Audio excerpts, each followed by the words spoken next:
The man has worked on Earth for 800 years, scraping by on a meager salary. His job is to handle all kinds of strange monsters on Earth, but no one knows who he really is. He's been doing this tedious work for 800 years, enduring loneliness, because if he ever stops, he'll die. This is a peculiar world, where different races live together in harmony. Yi Min-jun walks into a psychiatric hospital and explains his problem to the doctor. He doesn't want to work anymore. Is there a way to survive without working? The doctor has seen too many patients like him and tells him he's just exhausted, suggesting he get out more whenever he has the chance. Yi Min-jun's eyes are devoid of light, repeating the same work over and over. Can this really be the right way to live? You're mentally exhausted. A person's energy is like a rubber band. If you stretch it too long, it loses its bounce. You need to let your mind go blank, stop thinking about work. But it seems that's impossible for you, so here's your medication. Take it the same way as before. Yi Min-jun stares at the pillbox and asks quietly, how long will this last me? Your next follow-up is in 23 years, so naturally, that's 23 years worth of pills. Yi Min-jun stands up from the chair with effort, thanking the doctor.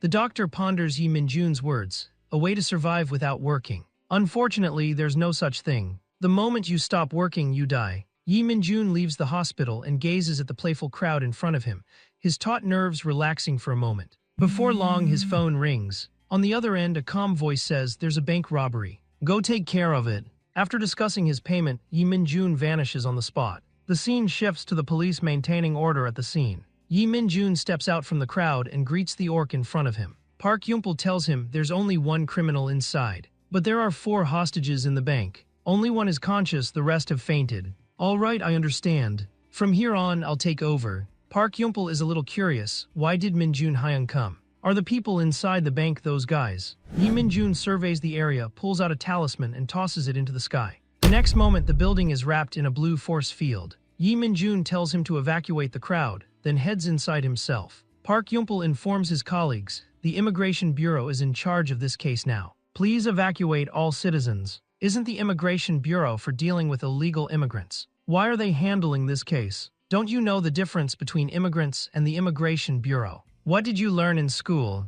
Hearing this, the man is a bit embarrassed. Like you said, the Immigration Bureau handles foreigner complaints, but as a contract agent for the Bureau, you have to deal with special groups. Those special populations are tough to handle. So the criminal in the bank is. That's right, just as you think. At this moment, Yi Min-jun is checking the criminal's information.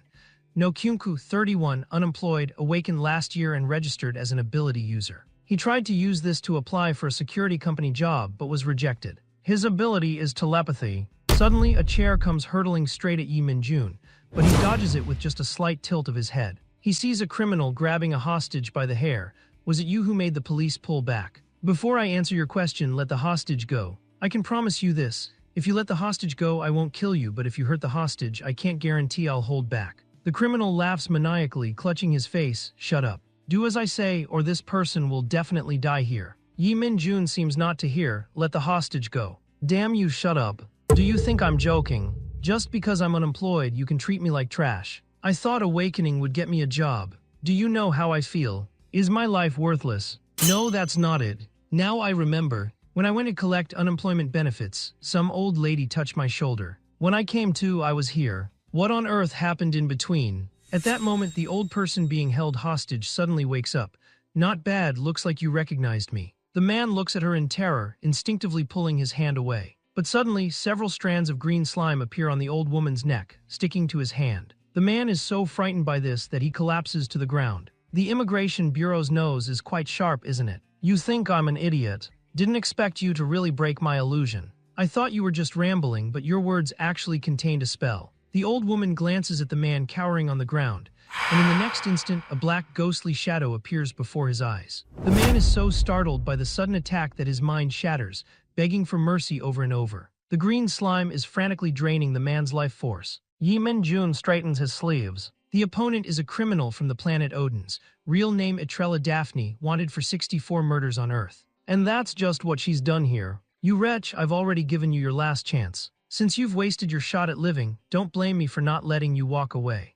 Feel my wrath. As blood slowly trickles from his palm, in an instant, a crimson, terrifying pressure explodes around Yi Min-jun. The opponent recognizes it as black magic. Black magic has a fatal flaw. The user must burn through their own life force as the price, and it never recovers. How much life force could a human possibly have? But I have a walking blood bank. As long as I drag this fight out, I'll definitely be the one left standing. Countless blades shoot toward Yi Minjun in a split second. But the next moment, a giant hand smashes all the attacks to pieces. Then a huge shadow appears behind Yi Minjun. The old woman can't help cursing inwardly. How can a human use such powerful black magic? How much life force has he sacrificed? Who on earth are you? Who am I? I don't even know myself. Who are you? How can you wield such powerful black magic? Enough talking. You who are steeped in sin, prepare for judgment. I may not know your goal, but I'm not going down without a fight. Suddenly, a scarlet, faceless mask comes lunging at her. In an instant, the old woman who had been standing is torn to shreds. The giant's roar shakes the whole building. Yi Minjun slowly steps out from the pile of remains. Don't kill me. If you let me go, I'll tell you a secret. Yi Minjun is intrigued by this. Do you know why so many criminals are swarming to Earth? It's because the world's top prophet foresaw something. During his escape, the most notorious criminal in history accidentally arrived on Earth, and he dropped a soul fragment here. I have a recording, and it contains the approximate location of the soul fragment. If this recording gets out, even more criminals will flood to Earth. If you promise to let me go, I'll give you the recording. But Yi Minjun finds the other party a little annoying. I don't need what you're offering. If Yi Minjun ever tried to sell that recording, he would be wanted himself. It's not worth it for him. The old woman suddenly notices Yi Minjun's wounds healing. Why, as a black magician, is he able to heal after sacrificing his own life force? You can't possibly be human. What are you? Yi Minjun stares at her silently. The next moment, she disappears from this world for good. At this moment, Yi Minjun is recalling how many criminals he's dealt with on Earth. He's long since grown sick of this job, but he has no choice but to keep doing it. The hostages just fainted. There's nothing left for me here. Meanwhile, the blue force field outside the building is fading, and Yi Minjun steps out. Is it over, Minjun Hyung? I'm leaving the cleanup to you guys. The hostages inside are all alive. I'm off. When you get back, let's grab a drink. Yi Minjun has just walked away when his phone rings again. He opens it to see a payment notification. The transfer came through as fast as always. Yi Minjun then hails a taxi, heading for Sangroku bookstore. In this world, everyone knows Yi Minjun's public profile. He's the legendary agent of the Immigration Bureau, with a 99% case closure rate. But few know his other identity. He's actually an outsider himself. Long ago, Yi Minjun was also a criminal. He wasn't killed on the spot but became their captive. His memory and body were taken away, and he was sentenced to forced labor. The society's most troublesome problems are all handed to those with erased memories. For them, work is prison. Quitting means death. Every time they finish a job, they're paid in a universal currency called talent. Yi Minjun has worked for 800 years and still needs to pay off 5 million to be free. If he can't pay the interest, death is all that awaits him. This last mission netted him just over 1,000, and for a criminal, making money is hellishly hard. I've long grown tired of this job. Now I just want to earn that 5 million as quickly as possible. The missions in the task list are mostly low-paying jobs. At that moment, Yi Minjun's pupils dilated, as a job with a 7 million reward appeared before his eyes. This task brought back the old man's words to him. If I can complete this job, then I can finally leave this damn place. Meanwhile, Park Yumpel was being chewed out by his boss, who thrust a dossier at him. This is a case for your division too. I don't care how you do it. Just get to the bottom of it. Otherwise, you can imagine the consequences yourself. Park Yumpel had no choice but to accept. The work already piling up in his hands. The scene shifts and Yi Minjun is back at his office. Kathy, Yi Minjun's assistant, has been waiting for a long time. Kathy walks over with some documents. I was going to ask the Immigration Bureau to delay this case, since I wasn't sure if you'd take it. You're pretty diplomatic with your words. Yi Minjun picks up the file and flips through it. Is this a missing person case? Yes, the missing person is Jang Taejun, CEO of the Hyosung Group. His net assets are at least 30 billion, but he disappeared last week. The Bureau suspects he might be an alien without a residency permit. Even if they can't catch him, they need evidence that he's not human, or the state can't reclaim his company's shares. And he has no direct relatives. The Bureau says he left a will, but they haven't found it yet. So they're trying to intercept that will in advance. Suddenly, Yi Minjun gives Kathy a light flick, letting her know she's standing too close. If the Bureau is leaving a trivial missing person case to me, the state must really care about those stocks. Maybe I can use this opportunity to pay off some of my debt. I'm heading out to work. Remember to lock up when you leave. This guy really is a bona fide workaholic. Yi Minjun then heads next door to the Sangroku bookstore. Yi Minjun notices the cactus he'd nearly killed is somehow still alive. Elves really are impressive, huh? Please stop taking care of plants. You almost managed to kill a cactus. Yi Min-jun looks a little embarrassed, promising to be more careful in the future. So what brings you here? It's nothing urgent. I mainly wanted to ask you to help me find someone. Alright, bring me the info and I'll take a look. Lakefield closes his eyes and silently recites an incantation. The next moment, a cluster of water droplets appears before Lakefield's eyes, gradually morphing into an elemental spirit. It's said that when summoned, elemental spirits take on the appearance of the person the summoner misses most. Please help me find the person in this file. With that, the elemental spirit transforms into a flash of light and vanishes. Shortly after, Lakefield receives a message. What do you want with this person? Yi Min-jun is thrown for a moment. I'll need to interrogate him about some things. That's rather unfortunate because he's already dead. Was he human? Lakefield isn't sure. You'll probably have to investigate that yourself. The scene shifts to Jang Tae-jun hanging from a tree branch. Yi Min-jun examines the corpse and senses this case will be tricky. I didn't expect Jang Tae-jun to be a bioroid. By rights, they must have used his DNA to create him. A simple DNA test will confirm it. But why hang a bioroid from a tree? What's the point of all this? If the truth comes out, whoever inherits the 30 billion wins, while the government loses the chance to reclaim illegal alien assets. Yet with Hyosung's resources, they shouldn't be able to build a bioroid. In this world, you need an enormous capital chain or plenty of engineers to make one. How valuable must Jang Tae-jun's stock really be to spark a case like this? He calls Kathy. There was only a letter about the will on Jang Tae-jun's body. No other clues. The Bureau still doesn't have the will, do they? Right.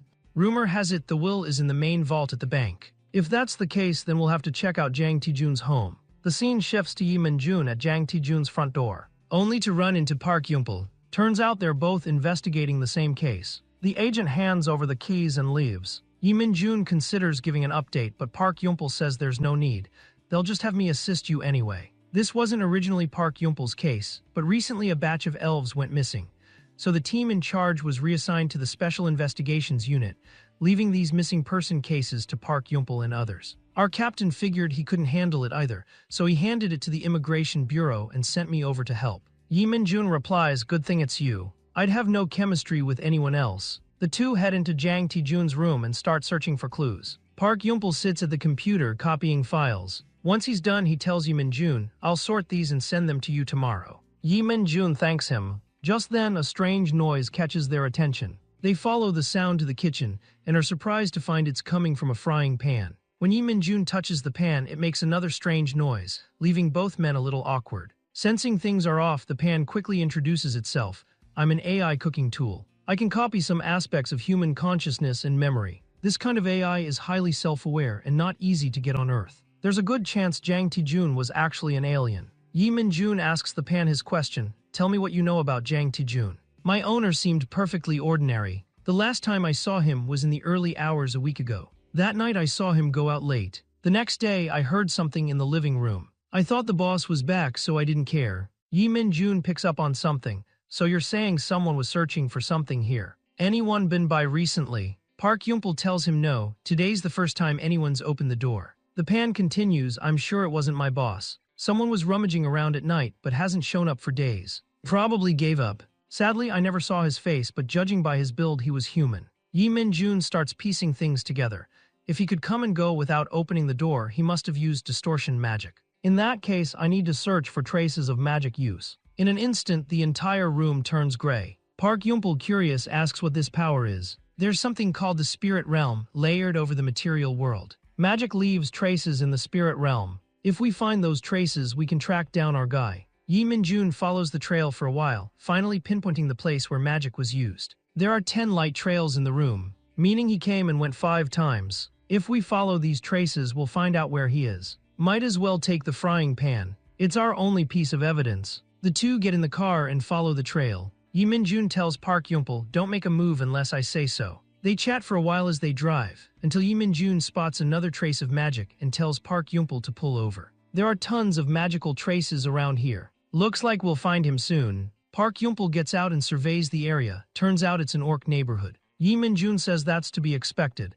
If he's commuting every day, he'll need a temporary spot, and this fits perfectly. Good thing he didn't erase the traces. We can check the local security cameras. This is your job, since you'll have more luck talking to these folks. Before long, Park Yumpel reports back to Yi Min-jun, telling him there aren't any cameras here. You know how orcs are. Yi Min-jun knows this is a sore spot, so drops it and says, if there's no surveillance, we'll have to investigate the old-fashioned way. Who'd have thought a 21st century black magician like me would end up doing legwork? Park Yumpel leads Yi Min-jun to a bar to look for clues. Park Yumpel shows the bartender a photo. He's human, always goes out at night and dresses like a mage. The orc bartender studies the photo for a long time, then says he'll make a call and tells them to sit tight. Yi Min-jun is curious why Park Yumpel wants to talk to a bartender. Park Yumpel explains if he can't find the guy here, then the guy isn't here at all. Soon the orc tells them the person in the photo was seen at Building 3. You can check there. The two ask passersby for directions to Building 3 and quickly make their way there. Yi Min-jun casts a spell and detects heavy traces of magic use somewhere in Building 3. Didn't expect the other side would set up a barrier at the door. Without hesitation, Yi Min-jun begins to break the barrier. At that moment, he senses a magical disturbance and immediately signals Park Yumpel to step back. They've realized we're here. The instant the barrier is undone, a surge of black magic bursts forth. As the smoke clears, there's no sign of Yi Min-jun or Park Yumpel. A second later, the two walk out unharmed. They spot a man trying to tear open space and escape. He's sneering at their inability to catch him one moment and gets yanked back by a force the next. Park Yumpel ties the man to a chair, and the two search the area but find no clues. Yi Min-jun notices an insignia on the man's clothes. If I'm not mistaken, that mark belongs to a criminal organization made up of ability users, right? Park Yumpel is about to recite the country's laws, but the man spits in his face. Fury boils up in Park Yumpel, and he pulls out a hammer from who knows where, ready to show the man some hammer justice. Yi Min-jun stops him, saying not to lose his cool. He's got a better way. He slices his finger with a knife, and the blood starts to congeal. Then a worm flies out of his fingertip. He holds the worm up to the man. Start talking. Tell me everything you know. The man hesitates but says nothing. The worm seems to get Yi Min-jun's signal and suddenly burrows into the man's nose. The man begins to tremble all over, as if struggling against some brutal memories in his mind. Yi Min-jun turns on a recorder and recites a complex incantation. The spell prompts the worm to stimulate the man's brain, triggering an explosion of dopamine. Pure, overwhelming euphoria. The recorder will keep looping the spell, letting the man experience endless pleasure. After who knows how long, the man finally snaps out of it, screaming for them to stop. He never wants to feel that again. Looks like you're ready to cooperate. Tell me where Jang Tae-jun is, or with just a push of a button, you'll feel it all over again. The man panics, insisting he doesn't know where Jang Tae-jun is. He only told me to find a secret vault in the house and bring what was inside to a mysterious client. A secret vault? Why didn't I find anything like that? And who is this mysterious client? I don't know his name, but I do know he's... At this, Yi Min-jun's gaze grows sharp. Park Yumpel grabs the man by the throat. You're still lying at a time like this. But the man protests. It's true. Their organization confirmed who he was. Park Yumpel glances at Yi Min-jun, worried. Min-jun Hyung, what now? Do we keep going? This is too risky. It really is a headache. They never imagined the mysterious client would turn out to be a dragon. Dragons are the most elite race in the world. Anyone tangled up with them is doomed. They possess vast wealth and control the world. Yi Min-jun asks a few more questions, then hands the man over to the police to wrap things up. Yi Min-jun takes stock of their leads. If the mastermind is a dragon, only those 4 dragons would do something like this. But what's their motive? At this point, Yi Min-jun has no answers. The two drive back to Yi Min-jun's office, take a short break, then return to Jang Tae-jun's home, but can't find any sign of the secret vault the man mentioned. The frying pan comes up empty too. They discuss the case for a long time and finally conclude to drop it, since it's gotten mixed up with dragons. Just then, Kathy bursts in, noticing how worn out the two look, and decides to cook them a meal as a reward. After several rounds of drinks, everyone is thoroughly tipsy. The others head home, leaving Yi Min-jun alone on the sofa, drifting off to sleep. Drunk, Yi Min-jun dreams of all the things he's done before. Why do I have to go alone? Is it just because I'm a black magician? Or is it something to do with the curse? A sliver of morning sunlight hits Yi Min-jun's face, waking him with its glare. He still seems lost in the dream. A child from the bookstore interrupts Yi Min-jun's thoughts, handing him a summons. It's an invitation to a meeting. Yi Min-jun senses there must be a hidden agenda, otherwise Jenkinson Company wouldn't call him for no reason. The scene shifts and Yi Min-jun is already outside their building. Why did they invite me here? Could it be they know what we discovered yesterday? Just before this, Yi Min-jun was in the kitchen making food, while Kathy and Park Yumpel watch TV. An ad is playing. Some company has bottled the elves' unique scent as a perfume. Kathy seems to realize something and turns to ask Yi Min-jun, how come you don't have that scent? You should be in the prime of your elven youth, shouldn't you? Yi Min-jun brushes it off casually, clearly dodging the question. The scene shifts. Yi Min-jun is now in the company's conference room. Blair Jenkinson, company's secretary, introduces herself, then gets right to the point. She bluntly tells Yi Min-jun, "My boss is keeping an eye on you. We know all your moves. Who do you think the dragon behind the scenes is? If you're stuck, take a look at our leads. We've narrowed it to 3 main suspects." Looking at the photos, Yi Min-jun realizes their thoughts match his own. But one thing puzzles him: if you've already tracked down leads, why bring me in? Blair doesn't answer but asks back, "How much do you know about Hyosung Group?" You probably think Hyosung is a pharmaceutical company, and on the surface, that's true, but there's a much bigger secret behind it. Yi Min-jun says, "Isn't that normal? What company doesn't have secrets? This is different. Their research is extremely dangerous. They're working on how dragon genes are structured." Yi Min-jun doesn't seem fazed, as if he already knows everything about dragons. Dragons are a proud race. With their noble blood, they'd never let anyone study them. Maybe the attack on Jang Tae-jun was a young dragon, angry about the research. So you think a juvenile dragon did it. But how did you guess Jang Tae-jun was an alien? We don't have concrete proof. The name Jang Tae-jun just appeared out of nowhere. Then he built a company, and his success was suspiciously fast. When he vanished, all research came to a halt. Then someone else took over. Hyosung Group's director, Kim Yeonju, who now represents the company. With these clues, Yi Min-jun starts to see the bigger picture. If Kim Yeonju was only loyal to Jang Tae-jun, it'd make more sense to say she cares more about Hyosung Group. But why do this? With dragons involved, there's only one possibility. Kim Yeonju has secrets no one knows. I think I should drop this case. Yi Min-jun stands up, ready to decline further involvement. But Blair hands him a letter. "If you're hesitating, take a look at this. But please read it here." The moment Yi Min-jun sees the symbol on the letter, his face instantly darkens. The scene shifts. Yi Min-jun and Park Yumpil arrive outside the Hyosung Group building, and the two of them wait for quite some time. Finally, Kim Yeonju appears. At that moment, Yi Min-jun catches a distinctive scent. It's a smell he's all too familiar with. This woman has far too many secrets. After answering Park Yumpil's routine questions, Kim Yeonju gets up to leave. But Yi Min-jun calls out to her, "I'm sure you know what ISB means, don't you?" ISB, or interspecific sex pheromone, refers to a pheromone usually secreted by females to actively arouse sexual excitement in males. But ISB is a phenomenon where certain unique individuals secrete pheromones that attract species they can't even mate with. It's said that ISB needs to occur frequently to emit that particular scent. So, director Kim Yeonju, when exactly did you get involved with a dragon? Judging by Kim Yeonju's reaction, Yi Min-jun can more or less guess the dragon behind her. Edeline's an arrogant young dragon. As soon as Yi Min-jun and Park Yumpil get back to the car, an awkward noise fills the cabin. Yi Min-jun is tempted to toss it out on the spot, but the frying pan brings them a bombshell clue. Kim Yeonju often goes to Jang Tae-jun's house, about once a week, and even spends the night there. At that moment, the magic orb in the car begins to play back a voice. It's the spell Yi Min-jun planted on Kim Yeonju during the interrogation. Kim Yeonju's voice comes through. "Two cops just came by. What are you going to do now? No matter what, you have to find him before the police do. You're a dragon and you can't even summon a spirit. You really are an idiot. Dragons can't summon spirits.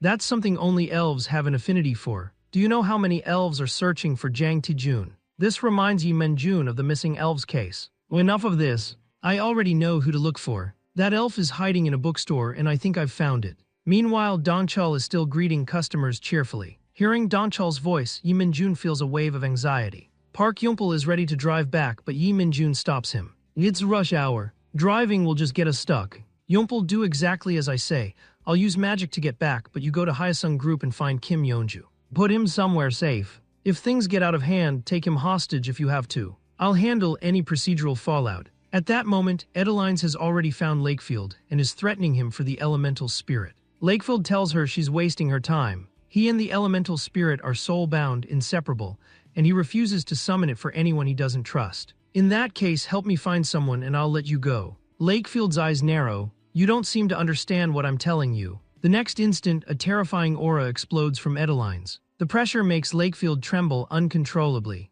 Seeing this, Donchul remembers what Yi Min-jun told him earlier. If anyone tries to cause trouble, just take down that book. Yi Min-jun left a spell on it. Open the book and the cactus will automatically form a shield. Right now, Lakefield is being choked hard by Edelines. Suddenly, a golden light bursts out behind Edelines, and with a loud bang, the spell's impact hurls Edelines out the door. At the same time, Yi Min-jun finally arrives at the bookstore. Seeing Yi Min-jun, Donchul can finally breathe a sigh of relief. The battered Edelines is seething with rage. Yi Minjun looks at Adelines with the eyes of someone staring at the condemned. Adelines, 64 years old, granted Earth citizenship 6 years ago, but never managed to get permanent residency. Adelines is momentarily stunned. How does this guy know so much about me? Maybe it's your age. You don't even know who I am. Honestly, you're not even qualified to attend the Dragon Council these days. Yi Minjun's taunt makes Adelines lose his temper, roaring at him to shut up. Are you planning to show your true form here? If you make trouble now, I'm sure the Dragon Elders would love the spectacle. Hearing this, Adelines regains a bit of composure.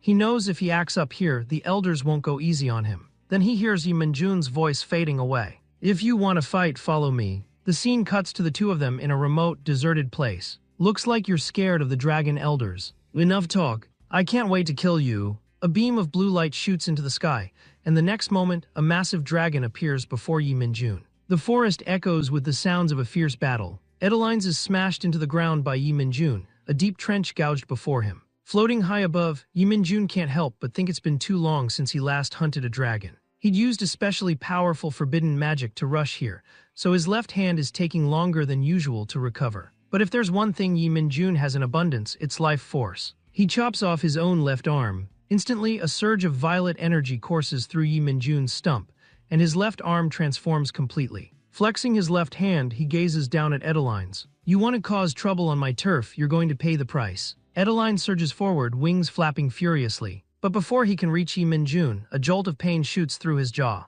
Yi Minjun is already in front of him. Yi Minjun has never liked children, and he smashes a heavy blow onto the dragon's massive head. But something about Adeline's behavior is off. Blue light pulses from his body. She no longer cares about the Elder's rules. Her only thought is to kill the man before her. Yi Minjun thinks she's gone mad. If he doesn't stop her, Earth will face disaster. Seeing this, Yi Minjun vanishes, reappearing above Adeline's the next moment and stomps on her weak spot. Adeline's crashes to the ground like a meteor. Just one blow and Adeline's is out cold. But Yi Minjun won't let it end there. If you're going to break the rules and use your powers, don't blame me for being ruthless. Now taste the power of a curse. The searing pain snaps Adeline's back to consciousness. I'm giving you a lesson on behalf of your elders. This slash will leave your lower body paralyzed. Just a simple warning this time. Next time it'll be much worse than paralysis. Having taught the unruly dragon a lesson, Yi Minjun considers taking some extra payment, but is interrupted by a telepathic spell.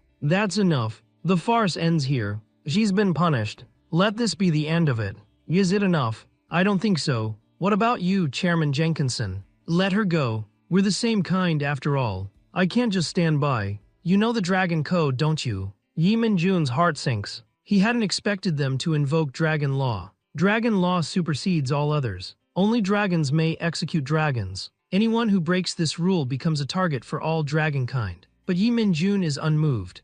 All I'm doing is punishing someone who trespassed on my territory. Jenkinson sighs. We've been friends many years. Do me this favor. I'll agree, but it doesn't calm my anger. As compensation, I'll take some of her blood. She'll recover anyway. It's better than losing her life, wouldn't you say? Seeing no other choice, Jenkinson agrees. Soon the cleanup crew arrives and quickly erases all evidence of the fight. Yi Minjun finishes extracting the dragon blood. Meanwhile, Jenkinson transfers 10,000 talent to Yi Minjun. Yi Minjun calls Park Yumpel to check on Kim Yeonju's situation. The scene shifts. Yi Minjun arrives at the warehouse where Kim Yeonju is being held. The two interrogate her for a long time, but Kim Yeonju remains silent. Yi Minjun has no choice but to summon the worm again. Soon enough, Kim Yeonju spills everything she knows. Kim Yeonju's story shocks Yi Minjun to the core. She and Jang Taejun had known each other for 10 years, but one night her nightmare began. While she slept, Kim Yeonju heard something that left her in unbearable pain. I think it's time for me to leave. You're free to date other people now. Kim Yeonju didn't understand what he meant, and Jang Taejun didn't explain further. She assumed it was her own fault that she hadn't been good enough. Sometime later, Kim Yeonju met Adelines. Maybe out of spite, she quickly got involved with Adelines. After being with Adelines, she noticed changes in her body, so she went to the hospital and later told Jang Taejun about her condition. The ISB in Kim Yeonju's body caught Jang Taejun's attention. He made an unreasonable request. He wanted to draw some of Kim Yeonju's blood. Hearing this, Kim Yeonju was furious, but in the end she agreed, content just to remain by Jang Taejun's side. But it didn't last. Jang Taejun wanted to liquidate Hyosung Group's shares and donate the money to a social welfare fund. This left Kim Yeonju utterly disheartened since Hyosung was her life's work. Once Adelines heard about this, she presented Kim Yeonju with a solution, saying she would take care of everything. After Kim Yeonju agreed to the plan, Jang Tae-jun vanished. From Kim Yeonju's account, Jang Tae-jun drew her blood to study the fusion of ISB and dragon blood. But he also needed dragon blood. This set Yi Min-jun thinking, how could he get dragon blood? At that moment, something clicks for Yi Min-jun and he turns to Park Yongpul. Besides Hanamdong, did Jang Tae-jun own any other properties? The scene shifts and Yi Min-jun is already in a taxi. He calls Jenkinson, but it's the secretary who answers. Yi Min-jun coldly insists, I need Jenkinson on the line no matter what. This concerns the dragons. Cut to the two of them arriving at the seaside, heading toward an old fisherman. During the ride, Yi Min-jun pieces the whole case together. To avoid exposure, he used a Bioroid's identity to fake a suicide. The reason was simple. His research was complete. He knew how hard it was to obtain dragon blood, so for his research he had no choice but to use his own blood. Because he himself was a dragon, Yi Min-jun tells the man that the police already searched his place and found a virus created from Kim Yeonju's blood. This virus could disrupt a dragon's immune system and kill them. Yi Min-jun can't understand why he would study such a virus. Jang Tae-jun gives an answer that leaves Yi Min-jun railing. Because I hate dragons. I want them all to die. Hearing this, Yi Min-jun knows there's no peaceful end to this, so he wastes no words and prepares for battle. The next moment, a blue shield covers the sky, sealing everything inside from the outside world. Jenkinson tries to appeal to him as a fellow dragon, but Jang Tae-jun is unmoved. With no choice, Jenkinson transforms for battle. Though Jang Tae-jun claims to hate dragons, he still chooses to reveal his true form and fight. Yi Min-jun can't help but feel eager. He's never fought two dragons in a single day before. No one hesitates, they all charge at each other. The shockwaves of battle churn the sea and shake the city. A torrential downpour lashes the city, the rain like countless whips thrashing against the glass. Gales rage across the ocean, waves battering the shore. Their battle devastates the city, leaving people convinced the end of the world has come. Meanwhile, to calm the public, authorities claim the storm is a natural disaster. Only a select few know the real cause. The scene shifts. Yi Min-jun is gasping for breath, having lost both arms in the battle. Jenkinson fixes Yi Min-jun with massive dragon eyes. It's been ages since I've seen you like this. Your power rivals the dragon elders. Yi Min-jun says nothing, silently regenerating his severed arms. Jenkinson worries he's insulted Yi Min-jun and starts to gather magical power. The next second, searing flames burst forth. Jang Tae-jun, not to be outdone, charges up lightning magic in his jaws. Their spells collide in a blinding flash. At the same time, Yi Min-jun completes his transformation and charges at Jang Tae-jun. With the screech of dagger on scales, deep wounds open on Jang Tae-jun's enormous body. At death's door, Jang Tae-jun pulls Yi Min-jun into his mindscape. They sit at a bus stop in silence, the scene suffused with a sense of age and parting. After a long pause, Jang Tae-jun finally speaks. You have the Bioroid's body, don't you? Yi Min-jun confirms it. Good. Now I'll tell you everything. What happens next is up to you. They talk for a long time, and as the bus arrives, their conversation draws to a close. Yi Min-jun asks one last question. Who else was involved in your plan? I don't know anything about them. They only gave me a suggestion. That's all I know. As the bus fades into the distance, Jang Tae-jun's life comes to an end. A week later, Yi Min-jun visits a flower shop, choosing flowers as the news plays in the background. Last week's storm has been ruled a natural disaster by experts. The shop assistant scoffs at the official story. No storm like that forms naturally. Yi Min-jun frowns slightly. Battles between dragons can never be completely hidden. He recalls Jang Tae-jun's warning. Jang Tae-jun injected the virus into the Bioroid, then sealed it with a spell. If the virus is exposed to temperatures above 500 degrees, the spell will activate. If the body is cremated, the virus will awaken, and Earth will face destruction. Luckily, Yi Min-jun had already turned the body over to the Immigration Bureau. Their protocols require an autopsy, so the virus would have been discovered and properly contained. Before handing over the body, Yi Min-jun had a premonition. He rarely trusts his hunches, but with 800 years of experience, this time he decided to ignore it. Before going home, Yi Min-jun took the virus Jang Tae-jun left and pondered what to do with it. Previously, Jang Tae-jun had told Yi Min-jun something meaningful. You have a scent I find familiar. He also asked about Kim Yeonju's current situation. Hearing the answer, Jang Tae-jun sighed deeply. In the end, I still let her down. Every day after Jang Tae-jun's death, a woman can be seen by the sea, waiting for her beloved to come home. After resolving the Jang Tae-jun affair, Yi Min-jun, with nothing better to do, began to play with divination. Whether by chance or fate, Yi Min-jun drew the same card twice in a row. This card signified a reunion with someone he hadn't seen in a long time. The scene shifts. Yi Min-jun brings Kathy to a shopping mall, and as soon as they enter, two staff members guide them inside. They are led to a VIP suite, where all the goods Yi Min-jun had ordered for this trip are laid out. Kathy thinks Yi Min-jun must have struck it rich. Indeed, Kathy has no idea just how much dragon blood Yi Min-jun has collected. Yi Min-jun wants to buy a few more things and hands a slip of paper to the clerk. The clerk suggests they rest in the lounge. It will take about an hour for the rest of the items to arrive. On the way to the lounge, they run into the lawyer from the Jang Tae-jun case, and the two find a spot to chat. The lawyer has a favor to ask and wonders if Yi Min-jun accepts private commissions. Because of his special status, Yi Min-jun has to turn him down. The lawyer hands over a business card. If you ever change your mind, feel free to contact me. Before long, the clerk brings out everything Yi Min-jun requested.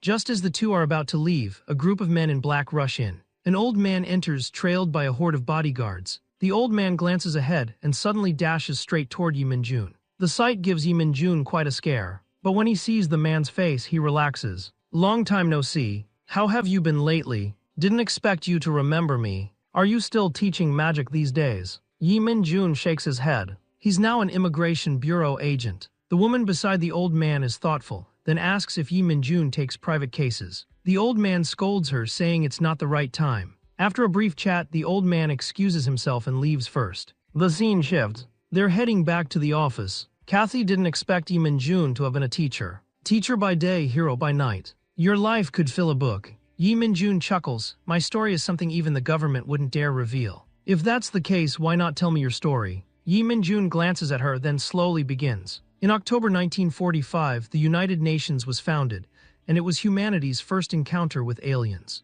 Aliens established a committee on Earth, which required Earth to accept immigrants from other races. As compensation, Kathy interrupts. That's in the textbooks. They recalibrated the magic on Earth. When the magic density changed, humans started developing powers en masse, and these powered people helped Earth advance rapidly. Yi Min-jun doesn't respond, instead deep in thought. So they really did cover up the truth. The scene jumps. They're back at the office now. Kathy keeps pestering Yi Min-jun for more of the story. Just then, there's a knock at the door. When Yi Min-jun opens it, a familiar scent washes over him. It reminds him of his earlier fortune. It really had been over 100 years since they'd last met. Standing outside, a man waves at Yi Min-jun. His name is Bradley, an American agent. Bradley complains about not hearing from Yi Min-jun for so many years. By the way, has that woman contacted you? Yi Min-jun is puzzled. Woman? What woman? Dell, obviously. Who else? Yi Min-jun freezes. He loses his usual composure, replaced by anxiety. Kathy notices and worries. Who is this woman to make you react like that?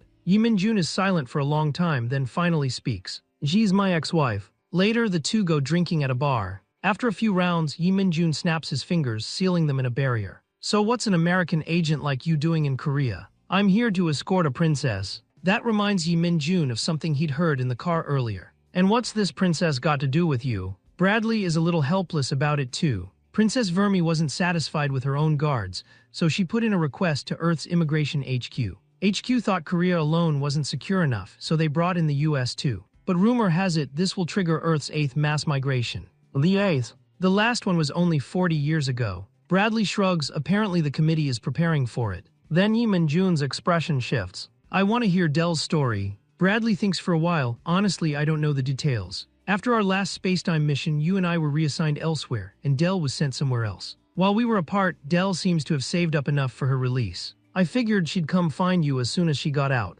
Hearing this, Yi Min-jun's heart skips a beat. She already made 5 million. Bradley says there's another way. Maybe she accomplished something big and got a pardon. Like Telesia. At the name, Bradley's expression grows somber. At that moment, Yi Min-jun seems to realize something. If Dell was released, that means she got her memory back, right? Wasn't she your ex-wife? Why are you so anxious? You were the one who proposed. Yi Min-jun gets agitated. How was I supposed to know she'd turn out like that? Dell really did love me, but one day she tried to kill me, thinking that was the only way to win her freedom. You know what happens if Dell kills me? She'd be erased. Dell believes in reincarnation, but I don't want her soul to vanish. Bradley catches on, so she wanted to get rid of her convict status, then kill you. That way she could avoid that rule. Maybe. But I'll never forget the last look she gave me. Wait for me. I'll come find you soon. At that thought, a trace of fear crept into Yi Min-jun's heart. Bradley doesn't know how to comfort Yi Min-jun. After a while, they leave the bar. Speaking of Telesia, I doubt you'll follow her path. Nice save, kid. I'm out. See you next time. With that, Yi Min-jun vanishes into the alley. The mention of Telesia brings back old memories for Yi Min-jun. A dictator ruled a planet called Ashtal. He endlessly oppressed its people.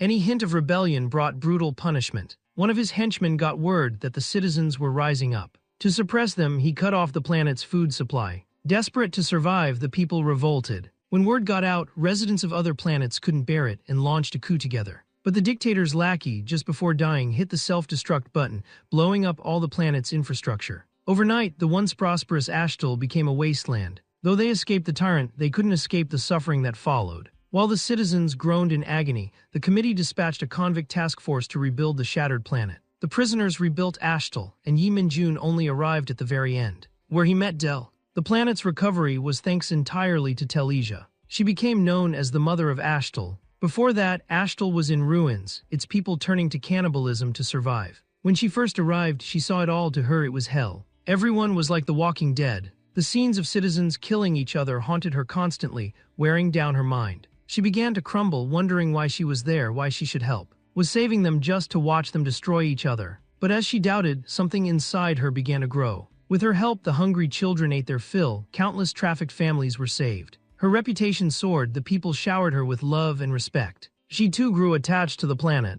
Her skills weren't in fighting or invention, but she was a brilliant manager. Her charisma convinced the committee to send more supplies. Under her guidance, the planet slowly came back to life. But because of the dictator's actions, the planet's protective shield was shattered, which allowed countless monsters to invade this world. To protect the planet, she put herself in danger time and again. Sometimes her sanity was questionable, but her leadership never was. Even the prisoners saw her as a mother figure. But after 300 years, everything changed. She'd contributed the most to Ashtal's reconstruction, so the committee granted her a pardon. All the other prisoners were happy for her, even helping her plan for the future. She was reluctant to leave. The planet had become her world. They chatted for a while, but when she began to recover her memories, everything changed. Suddenly, she collapsed onto the ground, leaving everyone bewildered by her reaction as they hurried over to check on her. She was shaking, muttering to herself. In her mind, her hands were covered in blood. She couldn't believe the memories that flooded back. Her worldview shattered in an instant. The memories warped her completely. She began to scream over and over, "I'm sorry." She begged the committee to let her leave.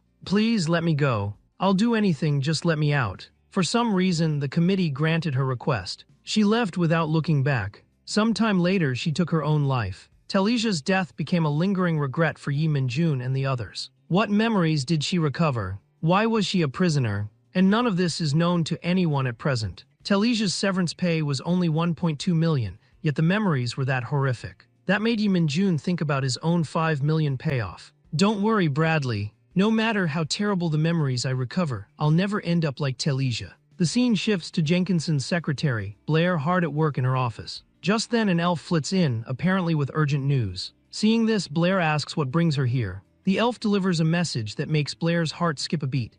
There are signs of an intruder at Buckhanson Warehouse B39. "What did you say?" "Someone actually dared trespass on Dragon territory. Are they trying to strike while the chairman is away?" "I'll report this to the chairman immediately. Get security tightened around the area." The elf insists that may not be enough. Blair frowns. "Are you suggesting we call in outside help? If so, there's only one person for the job." Meanwhile, somewhere in the cosmos, a spaceship is heading toward Earth. At its helm is none other than Yi Min-jun's wife, Del. "Yi Min-jun, wait for me. It won't be long now before we meet again." Elsewhere, Jenkinson learns of the Buckhanson warehouse incident, his tone icy as he questions his staff. "All the treasures in the warehouse are gone, is that it?" Blair is anxious. "Yes, Chairman. There were no clues near the warehouse. Not even the elemental spirits could track anything down. Do you have any idea why I went to the committee? You know how important the contents of that warehouse are. And now you're telling me everything's been stolen. Lalisa, I spent 10 billion on you, yet now I see just how useless you are. Is this the strength you bragged about? And you, Blair, your efficiency disappoints me. If you knew something might happen at the warehouse, why didn't you contact that person? If this happens again, I won't hesitate to replace you. I don't know what the thief's goal is, but they'll probably try to leave Earth quickly. I'll inform the committee and have all dimensional terminals on Earth shut down. Now contact him. Whatever he asks for, I'll agree to it." After the call, Jenkinson is irked by the thought of owing someone a favor. At the same time, Yi Min-jun receives a call from Blair. The scene jumps to the group arriving at the Buckhanson warehouse. Yi Min-jun surveys the area but finds nothing suspicious. He turns to Blair. "Besides using the spirit's abilities, have you tried anything else?" "I tried reaching out to others for help, but nothing worked. If the other side used magical traces can be wiped clean. Yi Minjun notices the exorcism barrier near the entrance. With that here, not even ghosts can get close. Even if there were ghosts, they'd be destroyed. Last night, there was a news report about a fire on Buckhanson. I thought it was just another turf war among Jenkinson's kids, but it turned out to be a large-scale ritual spell. A spell strong enough to break a dragon's barrier, devour both the material and spirit worlds and leave no trace behind. It gives Yi Minjun a headache. Meanwhile, the elf proposes, could we get a druid to talk to the animals? Maybe something on the mountain saw what happened. Yi Minjun is about to object, but then an idea strikes. There can't be any living animals nearby. Even a druid wouldn't help. What if we summon a dead animal instead? With that, Yi Minjun slices his palm open. A burst of black magic erupts from his hand, slowly forming into the shape of a fawn. Blair is intrigued by Yi Minjun's methods. This is a soul of the dead. Even if the thief cast a powerful spell to drive out all lingering spirits, they still remember the moment of their death. The scene shifts. Several figures are seen outside the warehouse, deep in conversation. Everything's ready, right? The others nod in unison. Then let the game begin. Vile aliens, get off our Earth. After viewing the soul's memories, Yi Minjun exhales slowly.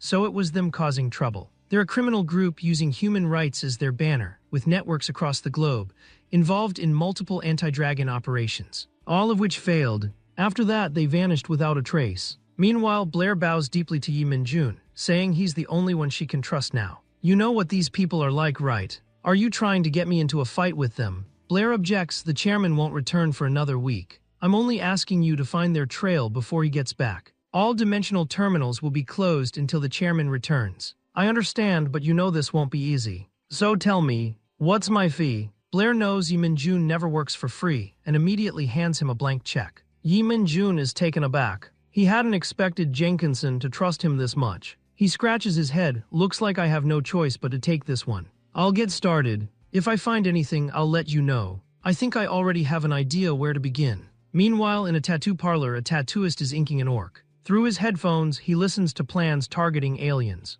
Earth isn't what it used to be. We need to fight for human rights. Human rights only apply to humans now. You know what to do. The scene shifts. Police are dispersing goblins nearby. The goblins, thinking they've done something wrong, are pleading to be spared. The lead officer barks at them to get on the bus. As the police are about to rough up the goblins, Park Yumpel suddenly appears to stop them, using his unique charm to defuse the situation. Watching the bus drive away, Park Yumpel sighs. Just to protect Princess Vermi, they've blocked all traffic in the district. It's honestly a little annoying. At that moment, Park Yumpel gets a call from Yi Minjun. Yi Minjun asks if he remembers the orc in the orc community who gave directions. He had a very distinctive tattoo on his head. Park Yumpel thinks for a bit. Yeah, I remember. Why? Could you ask him where he got that tattoo? Okay, I'll find out. But what does the tattoo mean? It's written in an ancient language. And basically, it's a very creative way of insulting the orc's entire family. The scene shifts to the tattoo artist Du Yongseok mumbling to himself. Today is an important day. I think I'll close up early. He locks up the shop. Stepping outside, Du Yongseok finds crows rummaging through the trash and irritably chases them away. Those damned crows, just as annoying as aliens. Meanwhile, the voice in his headphones continues. Aliens immigrated to Earth for a better life only to exploit humanity. Their so-called immigration policy is just a way to squeeze human wages and keep us in economic servitude. No matter what happens on Earth, they always have an escape route, but we humans only have Earth. If we lose control of Earth, we'll have nothing left. So far, our brothers in the association are everywhere, secretly working across the country. We must focus our efforts on the two greatest threats, dragons and beast folk. Those scaly devils are leeches manipulating society from the shadows. We must resist and drive them out as soon as possible. And those damned beastkin, they breed like cockroaches. They're a disaster. We have to wipe them out. Recently, we've received word that Earth will soon face its 8th immigration wave. You may not know their biology. Investigations show their kind ovulates almost daily, laying over a dozen eggs each time. Their height is even more astonishing, averaging 3.5 meters. How much will it cost to adapt Earth's facilities for them? They're just like beast folk, a race that only knows how to reproduce. So we've decided to mobilize every resource to stop the committee's 8th immigration plan. And our first step is to capture someone who can turn the tide. The scene shifts to Bradley greeting a dwarf before him. The dwarf introduces herself as Olga, an interpreter. Bradley asks how Princess Vermi has been lately. Olga is silent for a moment. To be honest, Princess Vermi is uneasy. The negotiations between the committee and the two nations have been tense due to security concerns. But it helps that they sent an outstanding agent like you as chief of security. Don't worry too much, I doubt the princess will give you a hard time. That's enough small talk. The princess is in this room. Bradley knocks on the door and upon opening it sees a strange figure. Suddenly a pair of fierce eyes glare out from within, followed by a deafening roar. Olga translates. She says she's pleased to meet you and hopes you'll do your utmost to protect her. Bradley had expected a beautiful princess, but instead finds himself facing a crocodile. Elsewhere, a man in a hoodie seeks out the tattoo artist Du Yongseok. The hooded man says, once you pass this test, you'll be one of us. But first, there's one more thing. He pulls out a photo of a beastman tattoo. I bet you know the meaning of this tattoo better than I do. Du Yongseok glances at the photo, not quite getting his point. In the previous timeline, beastfolk lived as slaves, so there's no way they'd know about these tattoos. But have you considered how much trouble it would be if someone ever figured out what this tattoo means? So from today onward, don't leave any evidence behind. Move your tattoo shop immediately. That's all the warning you'll get. Now let's begin. The door to success is open to you. Du Yongseok grins and agrees. Just then, magical barriers appear all over the metal door. As Du Yongseok steps through, even though he's mentally prepared, the setting still sends a cold sweat running down his back. He sees a beastman tied to a bench. The hooded man hands Du Yongseok a weapon. You know what to do. Show us your rage and courage. Du Yongseok swallows hard, then walks toward the beastman, psyching himself up with each step. It's fine. I'm just taking revenge. It's these beast folk that drove me to this. The hooded man suddenly speaks. I can feel your anger. It's time to give back your pain. Twice over. Just as Du Yongseok finally steels himself to act, a black feather from a crow floats down. The next moment, Du Yongseok's hands are gone. From the shadows, a figure slowly emerges. The hooded man is shocked by the display. There's no sign the barriers were breached. Who is this guy? You must know who we are so you know what happens if you cross us. I'd actually like to see what happens. Earlier, Yi Minjun had tracked this place down using the lead from Park Yumpel. Yi Minjun slowly raises his hand, a red aura gathering around it. He closes his hand, and the magic circle binding the beastman vanishes. The hooded man, seeing Yi Minjun's move, realizes he must be a powerful magician. If it's just magic, we can't beat him. But you'll regret getting involved with me. We've obtained magic from the Witches' League, and no spell can touch us now. A sudden explosion shatters his delusion. One of his teammates drops dead. The others are terrified and the magical shield doesn't work. Now the hooded man feels real fear. Could he be a dragon? Only dragons have this kind of power. You go. I'll hold him off. Even if black magic shortens my lifespan, I have no choice now. No matter what happens, I have to stall you. By my blood. Darkness, hear my summons. Meanwhile, Yi Minjun also begins chanting a spell. The next second, an explosion erupts above the magician's head. This makes the hooded man even more wary of Yi Minjun's power. Good thing this guy bought me some time, otherwise my spell would never have finished. As a magician yourself, you should know what I've summoned behind me, right? That's something that can tear apart both the material and spiritual planes. Before the hooded man can finish, his face twists with horror, because looming before him is an even larger shadow creature. The sight nearly scares him out of his wits. Kid, let's play a little game of Q&A now. The scene shifts. Yi Minjun is sitting at a table, staring at the man in front of him. Not bad. You woke up a few seconds earlier than I expected. The hooded man demands, why are members of the Olga school so hostile toward me? Yi Minjun pauses. Olga? That guy's a wanted criminal in 26 countries, a master of the Olga school, a notorious black magician. Looks like he's mistaken me for one of Olga's people, but that doesn't really matter. The next moment, Yi Minjun flicks a worm into the man's nose. The man holds his breath and forces the worm out. Save it.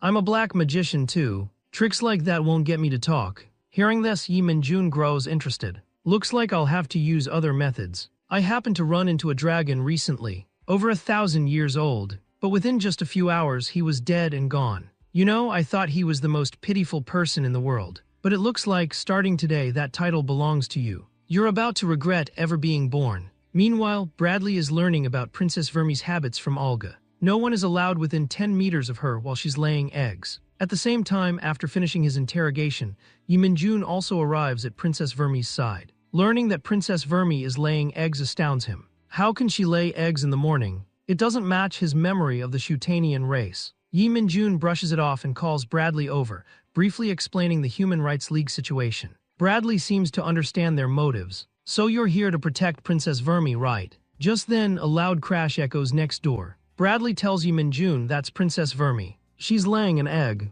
This sets Yi Minjun thinking. He's sure he's heard that sound somewhere before. Bradley explains Shutanian females go through this every day. They call it nature's curse, but a memory deep within Yi Min-jun tells him that's not the whole story. He sinks into deeper thought, why do I know this? Before he can ponder further, Bradley interrupts. After chatting for a bit, they return to their rooms to rest. The next day, a large security presence appears outside the hotel. Meanwhile, Princess Vermi dons a brand new skin and prepares to go out. Olga briefs Yi Min-jun and Bradley on Vermi's itinerary. Bradley notices something odd about the trip. On the surface, it's just a shopping trip, but really she's here to observe Earth to prep for migration. The scene shifts, they're chatting in the car. During the conversation, Yi Min-jun senses something off. Before I came, I read a lot about the Shutanian species. Most info matches up, but one thing contradicts my memory. The issue of reproduction. In my memory, once a Shutanian female lays a fertilized egg, she stops ovulating for decades. It seems there are memories from before I became a convict that still haven't been wiped. Memories I just can't access now.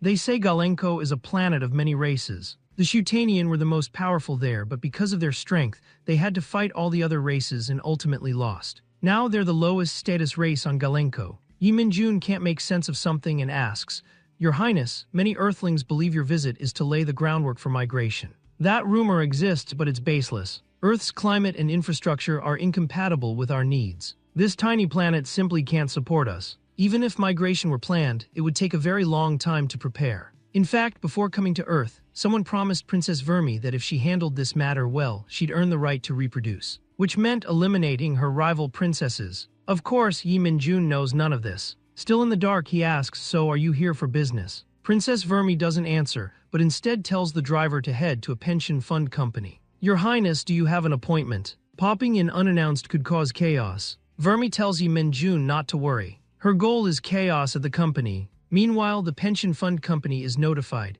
Princess Vermi will arrive in 5 minutes. The entire office is thrown into panic. At that moment, Princess Vermi reveals to Yi Min-jun her real purpose on Earth. She's here to collect an old debt.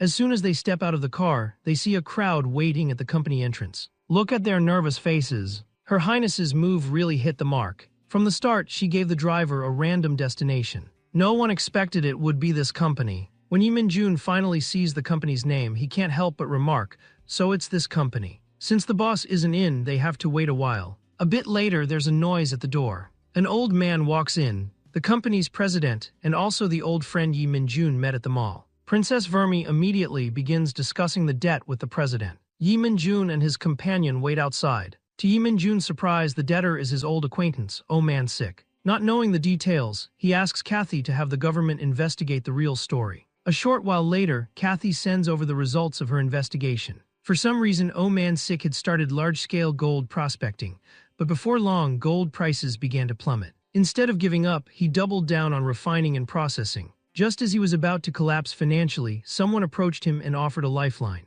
This person developed a device called the MSF filter, which could help him synthesize gold more efficiently, and sold it to him for a very low price. Oh Man Sik explained he had no cash flow left in his company, but the other party said he could just sign a debt contract and pay when things improved. In the end, Oh Man Sik agreed. But things didn't go as planned. Over time, his company's revenue kept shrinking. Debt collection calls swarmed in, until one day the debt was transferred to someone else. And that person was Princess Vermi. At this point, Oh Man Sik put together a PPT on how he might repay the debt, but Princess Vermi wasn't having any of it. You have two choices. Either pay off the debt in full or transfer your company shares to me. You'd better think carefully. You know what I'm capable of. Oh Man Sik bowed his head in resignation, asking for one day to consider. The scene shifts, Princess Vermi is back in the car. As she's enjoying her meal, Yi Min-jun catches a strange scent. It doesn't belong to Princess Vermi. It smells more like insect pheromones. At that moment, a swarm of insects appears outside the car. For reasons unknown, the bugs all swarm toward their vehicle. Realizing the ambush, Yi Min-jun immediately senses danger. Within seconds, the steel car is reduced to a pile of scrap. These insects are classified by the committee as a Level 1 disaster species. Their metallic exoskeletons are so tough they could be used as spaceship components. When they spot an enemy, they fold their wings and generate magnetic fields to propel themselves at high speed. Getting hit by one is like being rammed by a miniature spaceship. Suddenly, a black-purple light shoots into the sky. Yi Min-jun hoists Princess Vermi and carries her out. To protect her, Yi Min-jun takes heavy injuries himself, while everyone else perishes. Before he can get his bearings, a second wave of insects descends. At that moment, Yi Min-jun bites his lip, and the next instant, a torrent of searing flames erupts. He thought fire would melt their brains, but to his shock, the insects charge through the blaze, completely unfazed. This surprises Yi Min-jun. He tries to use magic to analyze their structure, only to discover they aren't powered by life force, but by magical energy. That means someone is controlling them from behind the scenes,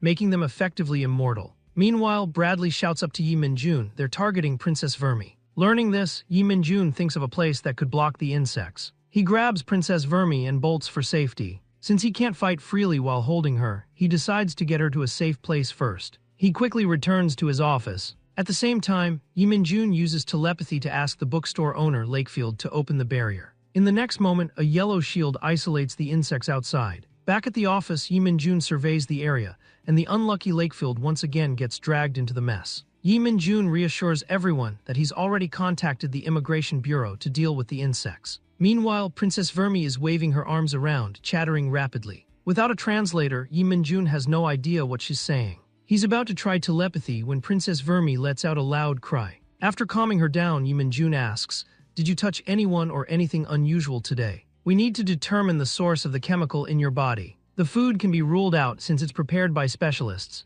And since the insects didn't attack your kin, that means the chemical wasn't released into the air. That leaves only one possibility. You touched something today." From her gestures, it seems she understands Yi Min-jun's question, but he still can't make out her words. At that moment, Lakefield suggests Yi Min-jun needs a translator, and has Dong Chul bring something from the warehouse. Soon, Dong Chul returns with the item. To Yi Min-jun's surprise, it's the frying pan from Jang Taejun's house. Seeing the frying pan reminds Yi Min-jun that it can serve as a translator, thanks to its psychic communication. As soon as Yi Min-jun picks it up, it blurts out something embarrassing. "Master, how would you like to use me today? I'm already getting excited." Yi Min-jun asks the pan to talk with Princess Vermi. Meanwhile, Yi Min-jun receives an update on Oh Man Sick. For some reason, he's gotten involved with the Human Rights League. Before long, the frying pan finishes talking with Princess Vermi. She says she didn't touch anything unusual today, but did come into contact with some humans, of whom Oh Man Sick is the most suspicious. Hearing this, Yi Min-jun feels a chill in his heart. The scene shifts. Bradley receives a message from Yi Min-jun. Yi Min-jun asks Bradley to track down the mastermind behind the attack on Princess Vermi. "If we want to find them, we'll have to rely on your skills." Bradley's abilities include X-ray vision, but more importantly, he can sense traces left on objects. He doesn't see magical residues, but something even subtler. Right now, Bradley is humming a tune from his homeland as he directs the driver. He's in a good mood because if he can catch someone from the Human Rights League, he'll be free from his convict status. He only needs to pay off 70,000 dalent, but he has no idea what's about to happen next. The scene shifts. The group arrives at an underground parking garage. Bradley warns everyone to be careful. No sooner has he spoken than he notices something off. A man is standing boldly before them. Bradley is curious why the man would appear so openly. Judging by his demeanor, it's like he was expecting us. At that moment, the man begins to chant a spell. When Bradley catches a good look at the man's face, his pupils contract in terror and he panics, shouting for everyone to run. Just as Bradley tries to escape, a laser slices through his body. The others barely have time to react before they witness a horrifying scene. The scene shifts. Oh Man Sick is sorrowfully looking over the share transfer contract in his hand. "I sold off everything to keep the refinery running. I took out huge loans to keep my talent from leaving. Everything I did was for the country. So why, after all this, do I end up like this? Maybe that guy is in cahoots with Princess Vermi. Maybe it's just to keep me under their thumb." But after he showed up, the Human Rights League came for me too. They watched me for a long time before trying to recruit me. If I could pass one test, they'd pay off my debts. The test was simple: get close to Princess Vermi when she arrived and perform a few small tasks. For the sake of the company, I agreed. Just then, Oh Man Sick's office phone rings. He answers only to be told, there are a lot of Immigration Bureau agents downstairs. Those agents are none other than Yi Min-jun and his team. Oh Man Sick is terrified. He's heard plenty about the Bureau's reputation. If I fall into their hands, there's no way I can hide my ties to the Human Rights League. That would put me in an even more terrifying situation. If there's no way out, I might as well end it myself. If I swallow this, I can finally be free. Just then, several tree branches burst through the door, restraining Oh Man Sick before he can act. With Oh Man Sick secured, Yi Min-jun glares at him darkly. "Mr. Oh Man Sick, tell me everything you know about the Human Rights League." "I'm sorry, Mr. Yi Min-jun, but I have the right to remain silent." "Very well. If you won't talk, don't blame me for being ruthless." Teacher, why? Why are you taking their side too? During the 7th migration, we welcomed the elves. We never did anything to them. Why do you want to wipe us out? Yi Minjun's face darkens. Maybe you don't know. My blood is 80% human, 20% elven. But what does that matter? Does that justify joining the Human Rights League? What's their real goal? Wiping out all non-humans? Or just driving them off the planet? Mr. Yi Minjun, save your breath. I'm not talking. Fine. If that's your decision, don't expect mercy. I was going to interrogate you myself, but I'll just hand you over to the dragons instead. That's a lot easier for me. They'll use magic to stimulate your brain and you'll spill everything, whether you want to or not. All your memories will be laid bare. But the process is excruciating. At least until you talk, you won't be allowed to die. At that moment, Yi Minjun's phone rings. When he answers, the news he receives makes his heart sink. The scene shifts. Yi Minjun has arrived at the underground garage. The elf beside him tells Yi Minjun, Bradley's soul is no longer here. The committee imprisons the souls of all convicts, transferring them to bodies with a special magic. It takes the committee a huge amount of time and resources to use such magic, but for a soul that's left its body, not even the committee can find it now. Which means Bradley is truly dead. Fine, you've succeeded in making me angry. You bastards. If you won't show any mercy, don't expect any from me. You sons of bitches now feel my wrath. After that, Yi Minjun contacts Blair. Princess Vermi must be sent back to her planet. You can reach out to Jenkinson and have him reopen the terminal. Whatever it takes, you must get her out of here. Given the situation, she's no longer safe staying here. You know what kind of trouble we'll be in if something happens to Princess Vermi. I don't have the energy to protect her now, because I have to find that bastard and tear him apart. The scene shifts to a spaceship, where Jenkinson is reviewing some files and notices that a certain race has traveled to Earth alone. Before he can look into it, he's interrupted by someone nearby. They tell him Blair is looking for him. Blair informs Jenkinson about what just happened on Earth. Hearing of Bradley's death, Jenkinson lets out a heavy sigh. A short while later, Blair tells Yi Minjun everything is ready.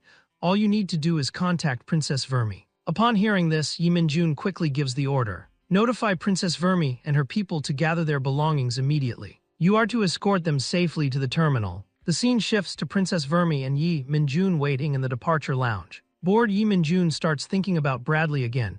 He was so close to being free from his convict status. With his powers, he could have had a life of luxury if only. At that moment, Princess Vermi approaches, holding the frying pan. Yi Minjun knows what she wants, so he puts his hand on it. I'm sorry. Your friend's death seems to be my fault. About this, I truly feel sorry for him. Your Highness, it's not your fault. There are always casualties during missions. Just then, an agonizing scream rings out from outside. A staff member has fallen to his knees in pain for some unknown reason. He's melting like a candle, his whole body dissolving. Hearing the noise, Yi Minjun rushes out. There he finds a familiar face. Good, you just saved me the trouble of tracking you down. The man who killed Bradley steps out slowly, surrounded by a host of unconscious zombies. He is none other than Theo, the black magician wanted by 26 countries. Long time no see, Yi Minjun. These zombies are the stage I've prepared for you. At that moment, the bridge to the terminal is also swarming with zombies, some even walking through the water. And all these zombies have only one goal: to destroy the propulsion device up ahead.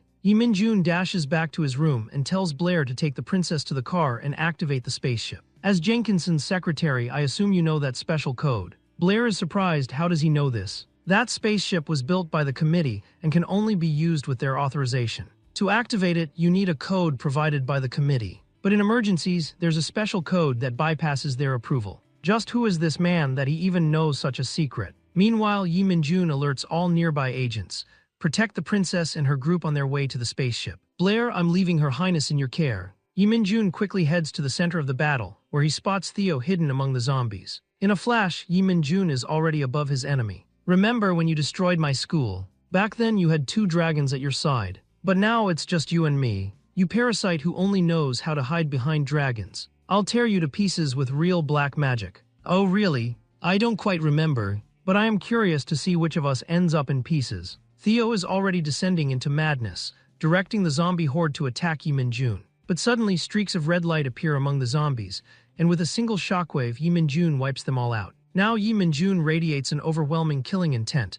Is that all you've got? Theo sneers and raises his hand, unleashing a massive surge of energy. I invented over a dozen spells just to kill you. I won't let you die until you've tasted every last one. With a bang, all the spells detonate at once. Theo cackles at his handiwork, but as the smoke clears, Yi Minjun's figure appears unharmed. Looks like I overestimated you. Your power really ends here. No matter what Theo tries, he can't land a scratch on Yi Minjun. And this slowly begins to shake his confidence. I prepared everything to take him down. Those sacrifices screams keep echoing in my mind. But why? Why can't I beat him no matter how much I prepare? Just what kind of monster is this man? The scene shifts and Theo's story unfolds. Theo was born into a happy family, but he didn't follow in his parents' footsteps. Instead, he chose a completely different path. He possessed unparalleled talent in black magic. Years passed and he showed up in a poor district somewhere in Europe. A few beast folk thanked him devoutly, for he not only gave them food but also found them jobs. At that time, he didn't hate beast folk. In his eyes, beast folk were simply tools for his black magic experiments. Nobody cared about the lives or deaths of beast folk. Even as they vanished en masse across Europe, no one bothered to investigate. This made him more and more brazen. He even promoted himself in some cities, claiming he was happy to help beast folk with food and jobs, all for the sake of his black magic research. Until one day, the military began to hunt Theo and his people. Yi Minjun and the dragons arrived on the scene as well. For this operation, the dragons sent many of their kin. The military discovered Theo's workshop. Words could not describe what they found there. By then, Yi Minjun and the dragons had already destroyed Also Academy, and a bounty was placed on Theo's head. Meanwhile, Theo managed to escape. He never expected anyone would actually investigate the missing beast folk. Perhaps because after the beast folk vanished, so many industries in the country lost their workforce. This made him hate Yi Minjun and the dragons even more. He saw them as hypocrites. Determined to take revenge, he devised even crueler plans. But he lacked the funds until the Human Rights League approached him, and the two sides struck a deal. The scene shifts back to the present. Theo watches as Yi Minjun emerges unscathed, and it drives him into deeper madness. Suddenly, a beam of energy pierces through Theo's chest, and Yi Minjun says coldly, "You're too noisy. Shut that filthy mouth of yours." Theo slowly stands, the wound in his chest gradually healing. "I have to admit I'm curious. How can you wield such powerful black magic and still be alive? With wounds like that, you should be dead." "So why? I get it. You must have sold your body to the dragons for that vitality. Otherwise, there's no way you could withstand the backlash of black magic. You no longer deserve to call yourself a black magician." "Black magic, is it? Fine. Let me show you what real black magic looks like." Theo trembles with excitement at Yi Minjun's serious expression. "Excellent. Show me what you call black magic." Red blisters begin to form on Theo's chest. Even Yi Minjun can't help but sigh, this guy's a complete lunatic. Theo knows there's no escape. "Then you can stay here with me." "Yi Minjun, you brought this on yourself. I never planned to use this move. I hate anything that makes me feel pain. But if I'm going to die, I'm taking you with me. You've only yourself to blame. You should have killed me in Europe. Now I'll make you regret it for the rest of your life." The instant Theo vanishes, clouds begin to gather en masse overhead. The scene is apocalyptic. A second later, a purple tornado infused with destructive power forms. Seeing this, Yi Minjun quickly retreats. Not wanting to cause collateral damage, Yi Minjun rapidly gathers his magic. Streams of energy roar out in an instant. But in the next moment, Yi Minjun is stunned. His magic hasn't even scratched the tornado. I can't believe Theo actually sacrificed his own flesh to unleash the ultimate black magic. But what troubles Yi Minjun more is that the tornado is filled with a swarm of insects. The swarm can't kill Yi Minjun, but if he can't stop them, they'll devastate the surrounding cities. And every city in their path will turn to ash. There's no way I can stop this many insects on my own. With Jenkinson gone, my only option is to ask the other dragons for help. Just then, a spaceship appears through a portal. But Yi Minjun ignores it. His focus is on the swarm. "If I want to hold them off for a while, it looks like I'll have to sacrifice my arm." At that moment, a terrifying pressure descends. Yi Minjun stops what he's doing and looks up. A colossal being appears in the sky, so vast it seems the heavens themselves can't contain it. Yi Minjun frowns in confusion. Why are they on Earth? When I first became a convict and lost my memories, it was they who explained my situation, even telling me what I'd have to do next. They are one of the committees that govern countless races and convicts. An ancient race known as Endelian. Yi Minjun is baffled. What brings them here? Given their status, they shouldn't have come at all. Suddenly, Endelian's eyes blaze with a blinding light, and a massive black hole appears. The black hole begins to suck in the nearby insects, like some monstrous beast devouring its prey. The entire swarm is pulled into the abyss. The abyss is a space even the committee can't control. A place where things go in but never come out, and where the most heinous prisoners are kept. Luckily, Endelian is controlling the black hole, or else everything nearby would be destroyed as well. Just then, a yellow light appears before Yi Minjun. A chubby dragon elf materializes and tells Yi Minjun about Blair's current predicament. This news sends Yi Minjun into a fury. Those damned crocodiles really don't know what's good for them. Earlier, while Yi Minjun was still fighting Theo, the agents were forced to battle the zombies in order to protect Princess Vermi. Many agents were injured as a result. A crocodile carried an injured agent onto the spaceship, and Blair, putting the mission first, prepared to activate the ship. At that moment, Blair sensed something. There's a resonance from President Jenkinson's treasure here. I'm certain his artifact is on this ship. This sound is imperceptible to other species, but I was trained by the President. This resonance is unmistakable. However, when I inspected the ship, its weight was clearly different from before. Normally, before boarding, their cargo should be checked, but in an emergency, that step is often skipped. Sorry, everyone. I have to inspect the cargo hold. In the crowd, Princess Vermi wore an expression that no one could read. The Shutanian people can't be trusted now, but the agents here are no help either. Given my current predicament, it seems I can only turn to him. The scene shifts. A man admires a photograph before him. His subordinate reports, Deputy Director, aside from Theo, there's something you should know about the Buckhanson warehouse. The man looks puzzled. Didn't that mission already fail? Why bring it up? Sir, Jenkinson's treasure was stolen on the same day as ours. That fire wasn't Jenkinson's doing. The man freezes in shock. So the fire was just to distract Jenkinson and put the blame on me. Who the hell dared set me up like this? Meanwhile, a pistol quietly appears behind Blair. Princess Vermi threatens her in English. Enter the special code now. If you want to live, don't try anything. Blair has no choice but to comply. As Blair inputs the code, she runs through possible countermeasures and wonders about the true purpose of the visitors. Could the whole immigration story be a lie? Is their real goal the president's treasure? Whatever their motive, I cannot let them take Jenkinson's artifact. Just then, a faint glow appears on Blair's hand. The light gathers into a small golden orb. Go find Yi Minjun. Tell him everything that's happening here. At the same time, Yi Minjun is making his way toward Blair. But the sheer number of zombies has bogged down the other agents in tough fights. Yi Minjun has to dispatch zombies as he goes. Just as he's about to warn the agents, a blinding light erupts. Endelian and the zombies vanish, and the airport returns to its usual calm. Yi Minjun barely has time to react before he heads off to find Blair. At that moment, a familiar voice comes from behind. Where are you rushing off to? After all these years, you haven't changed a bit. How have you been, Minjun? The sound makes Yi Minjun's hands tremble. Why are you here? Del smiles. Of course I came by spaceship. That reminds Yi Minjun of the ship he saw during the battle. But now's not the time for a reunion. Princess Vermi's ship is about to depart. I have to stop her. Sorry, Del. I have urgent business. As Yi Minjun turns to leave, Del grabs his arm. Yi Minjun, you're too much. After all these years, shouldn't you be focused on me right now? Without hesitation, Yi Minjun breaks free. Sorry, but I really have an emergency to handle. Because of the delay, the ship is about to cross the dimensional threshold. At that moment, Del's killing intent surges to the surface. As Yi Minjun races after the ship, a tentacle suddenly latches onto the nearly vanished vessel. Yi Minjun is stunned. He knows that tentacle all too well. Del speaks in a chilling tone. What's on that ship that's got you so distracted? Why isn't your attention on me, my dear husband? Long ago, when Princess Vermi was still a child, her parents instilled in her a single idea. On their planet, all alien races were invaders. They told her a story. One day, the committee issued an order designating their planet as a migration world. What seemed like an honor turned out to be a disaster. The new races didn't thank the Shutanian for anything. They rallied the others to overthrow them. The raids went from once a month to once a day. Many Shutanian women could no longer bear children. Many lost their lives during these raids. The constant oppression meant Shutanian men and women were managed separately, robbing them of the freedom to marry and reproduce. When the story ended, her parents told her to never forget. Before coming to Earth, a mysterious figure approached Princess Vermi. I know you've scouted Earth many times. If your people want to migrate, just pay the price and I'll convince the committee. Vermi fell into deep thought. She didn't believe in migration, but if she wanted to resist her planet's oppressive powers, she needed the committee's support. After much thought, she agreed and asked what the price would be. In the darkness, a pair of crimson eyes glowed. The price is simple, just visit Earth often as a princess. And whenever you travel, use your ship to transport some cargo for me. The scene shifts.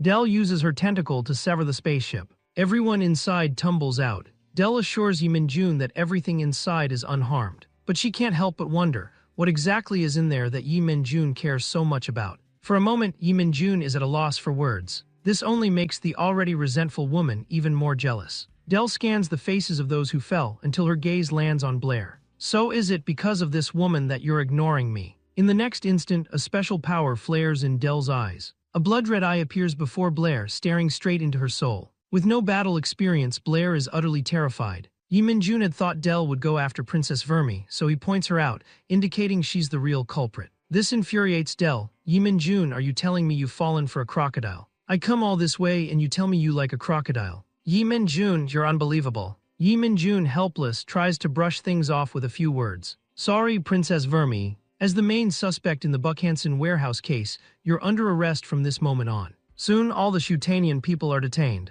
And with that, Princess Vermi's hope of securing her people's freedom is shattered. The scene shifts. Dell seems to have waited alone for Yi Min-jun for a long time. Just then, Yi Min-jun arrives. Sorry to keep you waiting. There was a lot to handle after what just happened. Dell puts on a demure expression, saying it's fine. The two sit in silence for a long while, facing each other. Eventually, Dell breaks the silence. I'm sorry about what happened earlier. Yi Min-jun is stunned. She's actually apologizing. In the past, she'd have done something even worse. I should have been calmer, but at least nothing truly serious happened. As for that young elf girl, I left her a little gift out of remorse. Seeing Dell like this, Yi Min-jun feels a touch of relief. But what surprises me most is that Dell actually has Indelian blood. I thought she came here to kill me, but by a twist of fate, she ended up helping me. Yi Min-jun is curious about Dell's reasons for coming to Earth. Actually, I have a few reasons for coming back. First, I wanted to properly see you. We haven't met in so many years. Second, I wanted to say I'm sorry. During those decades of marriage to you, I got it into my head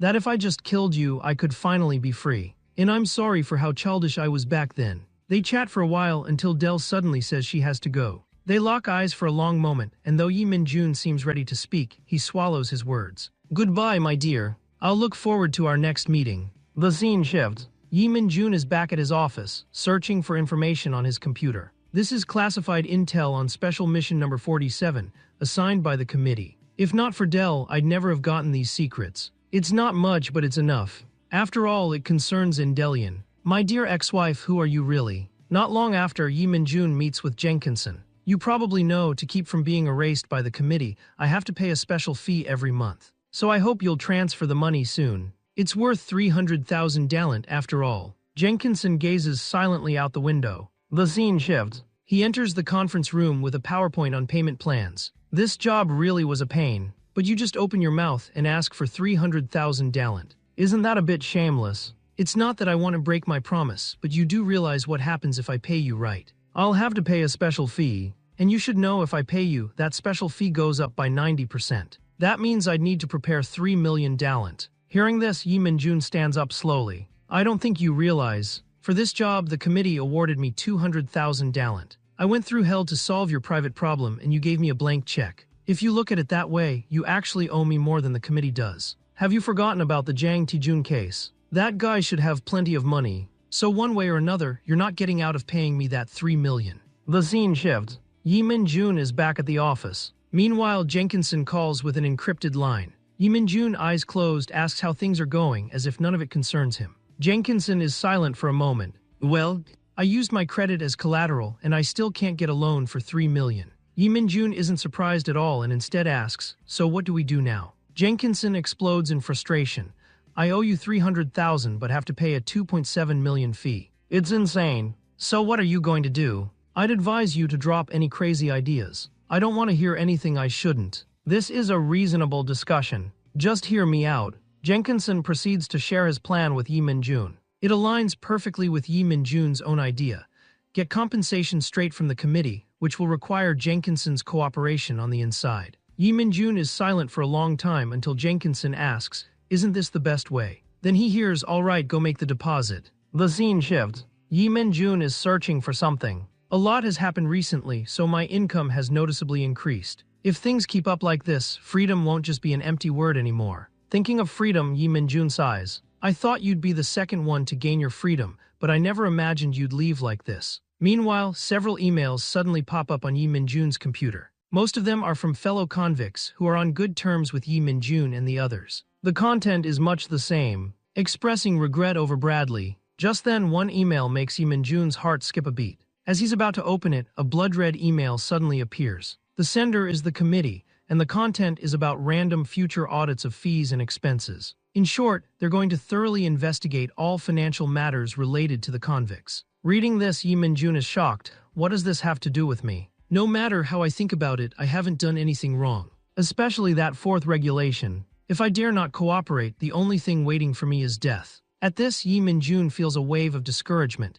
For 500 years, nobody cared about him. Why are they suddenly showing up now? No matter how hard I rack my brain, I can't think of anything I did wrong. Could it be because of Jenkinson and Dell? They're the only two who have ever helped me. Even so, could the committee still have found out? Given all this, my only choice is to find someone for help. But I can't contact Dell now since the committee monitors all networks. Right now, all I can do is wait for him. Yi Minjun sits like a statue, waiting for a call from Dell. But what makes him even more curious is, what exactly are they planning? At last, the phone rings. But to his surprise, it's Blair on the line. Blair says Princess Vermi wants to talk to him, since she's from another planet and Jenkinson can't interfere as he pleases. This gives Yi Minjun a headache. Because of her status, he can't use other means. So how's the case going? Give me a quick summary. While she's been in custody, she's insisted on her right to remain silent. But yesterday, she suddenly said she wanted to make a statement. However, today the committee notified us the case would be transferred to their jurisdiction,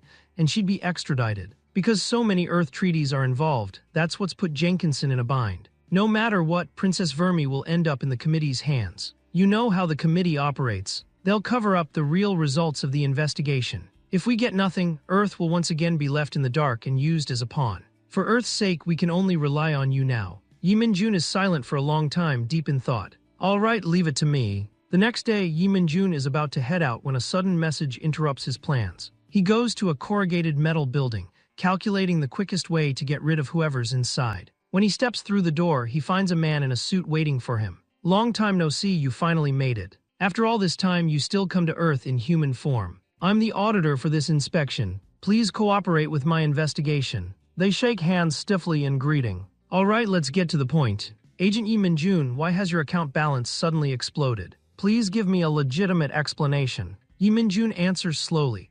A lot of major incidents have happened recently, and I handled them as an Immigration Bureau agent. The compensation I received is all above board. The Korean Immigration Bureau outsourced the work to a private company. That company's boss, Jenkinson, is an old acquaintance of yours. So tell me, Agent Yi Minjun, were you ever entrusted with special duties or involved in corruption during your missions? Mr. Auditor, that's a bit much. If they trusted me with important matters, it only means they trust me. If you want more details, feel free to check the incident reports I've submitted. Very well, Mr. Yi Minjun, that's all for today's investigation. If we need to look into anything further, I'll notify you in advance. The scene shifts. The sun has long since set, and it's unclear how long the two have been talking in the metal building. Yi Minjun is already fed up with the guy inside. They always nitpick the tiniest things. In the end, I just need to get rid of my convict status. Only then can I do as I please. The next day, Yi Minjun heads to Jenkinson's company again, this time to see Princess Vermi. He stands before her cell and says,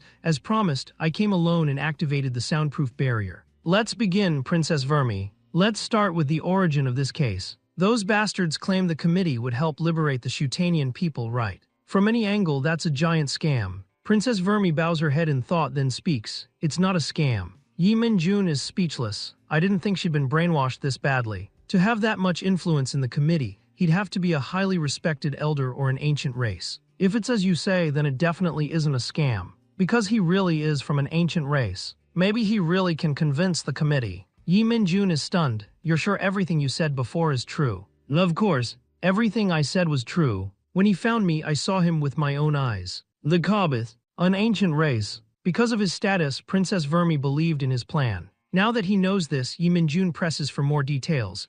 Were they the ones who robbed the warehouse? Sorry, I don't know about that. I was just transporting cargo for him, like he told me. I thought if I helped with a few more shipments, we'd be free. But to think we failed on our very first try. Hearing this, Yi Minjun falls into silent contemplation. It seems Princess Vermi was only a pawn. There's no point wasting time on her anymore. The scene shifts. Yi Minjun hands over the results of his interrogation to Jenkinson. Jenkinson, visibly shaken, asks, why is Kabbath involved? Why would they do this? Would someone that important really get mixed up in something like this? Yi Minjun, meanwhile, looks completely indifferent.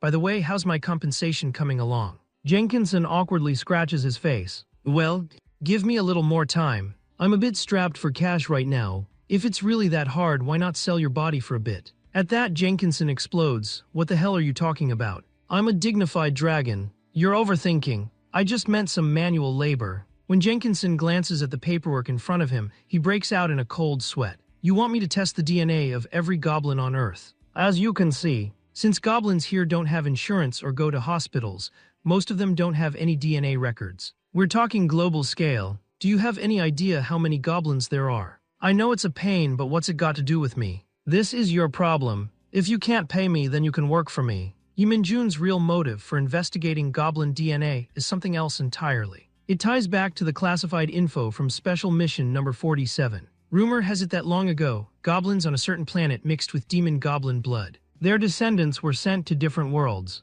Earth included. Although the task is like searching for a needle in a haystack, with a dragon's help, it should be a lot easier. Just as Yi Min-jun is about to leave, Blair stops him. Blair looks nervous and asks if she can have Dell's number. She quickly explains, "When I woke up in the hospital, I found a letter and a gift beside me. On impulse, I opened the wooden box, and a flurry of talismans burst out, as if some kind of magic had been activated. Then a drop of strange blood stuck to my hand, and the note said I'd need it someday. But no matter what I do, I can't get it off. Honestly, I'm scared." Yi Min-jun tells her not to worry. "I'll show you how to contact Dell." He doesn't give it much thought, assuming it's just one of Dell's pranks. He has no idea how much this drop of blood will help him in the future. Meanwhile, far away, someone is talking about Yi Min-jun. Hard to believe this guy racked up 5 million dalent in crimes. It's incredible. Isn't it dangerous to have someone like that as a convict? What do you think, Dots? As a junior staffer, I don't really understand the details. I just follow orders from above. I don't know much about Convict 666, just that his severance is over 5 million, and his survival tax is 2 million. And he has another identity, the founder of Black Magic. At this, the Birdman is startled. Founder of Black Magic? Is that why his severance is so high? Not entirely. Creating a new magic can be a crime, but it depends on how it's used. Either way, if he's been fined 5 million, he must have committed something truly terrible. Though I'm not sure I believe it. But if he actually saves up 5 million, are you really going to let someone that dangerous go free? Can evil really be reformed? When the labor reform law was made, it sparked the fiercest debates. That's when memory sealing technology was invented. To make the best use of it, the committee debated for a long time. Once consensus was reached, we applied it to the worst criminals. Of course, there were still dissenting voices in the committee. Some wanted to toss them into the abyss, use them as slaves, imprison their minds, and finally dispose of them. But the committee chose forced reform. Seal the convict's memory, then restore their freedom through labor. If a reformed convict reoffends, the committee will use far crueler methods. But in Cobbeth's view, all of this is too idealistic. Yet after centuries of debate, Cobbeth eventually compromised. So this is the current convict system. It's just a rough set of rules. There are still lots of loopholes. Like with Convict 666. If you really let him go free, he'd cause unimaginable destruction. But with the current rules, there's no way to stop it. So here's what I want you to do. From now on, report everything Convict 666 does to me. Every move. The scene shifts. Park Yumpel and Cassie are fighting over the frying pan. Meanwhile, Jenkinson's call comes in. Because he can't pay the hefty fee, he has to call and ask about the assignment Yi Min-jun gave him. After learning the details, Yi Min-jun agrees to meet in person and warns Park Yumpel and Cassie that when he gets back, he expects to find the frying pan sealed up. The two of them shout curses at Yi Min-jun from the window. The scene shifts. Yi Min-jun and Jenkinson are back in the conference room. Jenkinson sighs, admitting Korea's medical field really does need improvement, but even for him, this is a thorny issue. Yi Min-jun picks up on his concern and speaks. Is it because of that woman? That's right, that troublesome dragon. She controls most of Korea's finance and medical industries. So what? Are you saying she can keep you from working? Jenkinson sighs, clearly frustrated. All I can do is my best. The medical sector is tightly held by Changshin. And now that woman's noticed my actions. She's already contacted me, we had a brief chat. She's become very interested in goblins lately. Yi Min-jun looks unimpressed. So what? Is she telling me to stay off her turf? She said they could help you investigate the goblins, but only if you do something for her. Knowing how stubborn you are, I was going to politely refuse for you, but honestly, having her involved would make things much simpler. So what do you think? Should I refuse or accept? Hearing this, Yi Min-jun sinks into thought. This woman is obviously tangled up with Jenkinson. In that case, I might as well meet her in person. The scene shifts. A small car heads toward Changshin Corporation. Jenkinson fills him in on the phone call. So this is a task neither side could do alone. Jenkinson confirms, and they want us to keep things discreet. No problem. After all, we need their help too. Suddenly, Yi Minjun narrows his eyes. Did you eat meat recently? Jenkinson is startled, instinctively thinking there's still blood from fresh meat on his lips. Don't overthink it, I just smelled blood on you. Your doctor told you to lay off the meat, didn't he? Only pure magic can help you live longer. Right now, Jenkinson wishes he could crawl into a hole. He's a dignified dragon, and yet here he is, being scolded for eating meat. He coughs awkwardly, just about to retort, when the driver announces they've arrived. Grateful for the distraction, Jenkinson quickly tells Yi Minjun to get out of the car with him. Soon the two are sitting in the reception lounge waiting. A woman in a cheongsam enters. Hello, it's been a long time. How have you all been? Do you remember this old lady? Dragons are known as the cruelest of races. For their own desires, they've destroyed cities, even turned on their own kin. After witnessing such horrors, the woman lost all hope in them. The wars between dragons were beyond terrifying. For profit, they razed cities to the ground. This led to a fusion of magic and souls, unleashing a tide of bitter resentment. Now that resentment is spreading nationwide. Only when things spiraled out of control did the foolish dragons finally stop fighting and put up magic barriers to maintain their territory. Many dragons died in those wars, including the woman's husband. Her purpose in coming here is to ask Jenkinson to help her leave this place. Jenkinson didn't refuse, in fact, he invited her to Korea. But she had to agree to two conditions. First, never overstep his political authority. Second, never form a military organization. The woman didn't mince words. She used a dragon spell to seal the pact. The scene shifts. Yi Minjun and Jenkinson are making small talk with her. The woman asks Jenkinson, "Are you still running around in that form?" Jenkinson looks puzzled. Is there something wrong with that? We're all old now. Isn't it strange for you to appear as a young man? Why are you playing at being young? Do you have Peter Pan syndrome? Jenkinson looks embarrassed. Yi Minjun nearly bursts out laughing. It's just a way to be friendly with other species. Makes communication easier. Talking with the oppressed. That's a joke. Jenkinson can only force a smile. Suddenly, Jenkinson's eyes sharpen. Sister, you look just like a goblin now. She ignores the comment and changes the subject. I've just been observing that race a lot lately. Most importantly, we now share a common interest. Even Agent Yi Minjun seems interested in goblins. Yi Minjun says nothing, just quietly studies her. How much does this woman really know? She snaps her fingers and two servants enter politely. I think we've finished with the pleasantries. Let's talk business. You want to use your own funds to set up a medical center for the urban poor, right? That's right.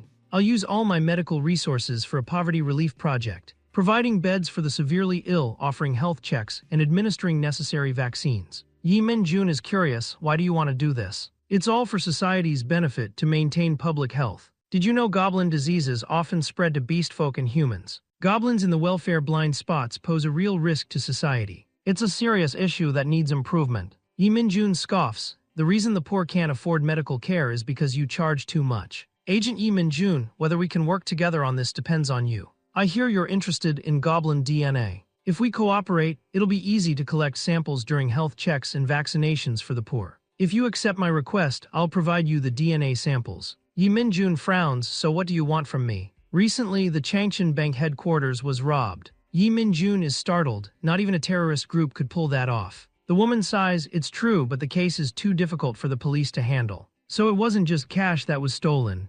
Correct. What was stolen was talent. Physical talent. Yi Minjun is stunned. Talent? What?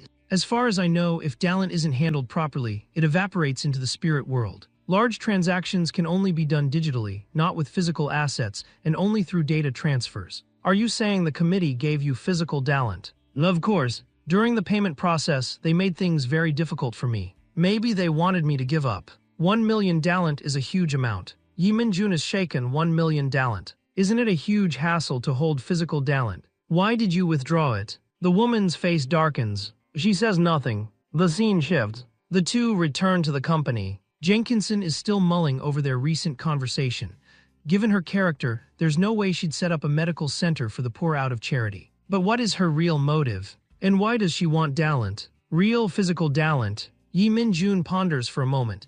Could it be she's trying to guard against the committee going bankrupt? But that explanation's too flimsy. She's definitely hiding something. Right now, we need to investigate this so-called poverty welfare project she's planning. We have to find out if any of it's real. Jenkinson asks how they should start investigating. The Changshan Welfare Project is nationwide. so with something this big, there have to be plenty of companies or individuals involved. Why don't we start by reaching out to some of them? Jenkinson voices his concern. There are too many people involved. We can't possibly investigate them all. Yi Minjun tells him not to worry, he already has someone in mind. The richest beastman in Korea, Kim Kwang-woo. According to Changshin's plan, most of the medical facilities are being built in beastman communities, and Kim owns the rights to that land. Jenkinson catches on to Yi Minjun's plan.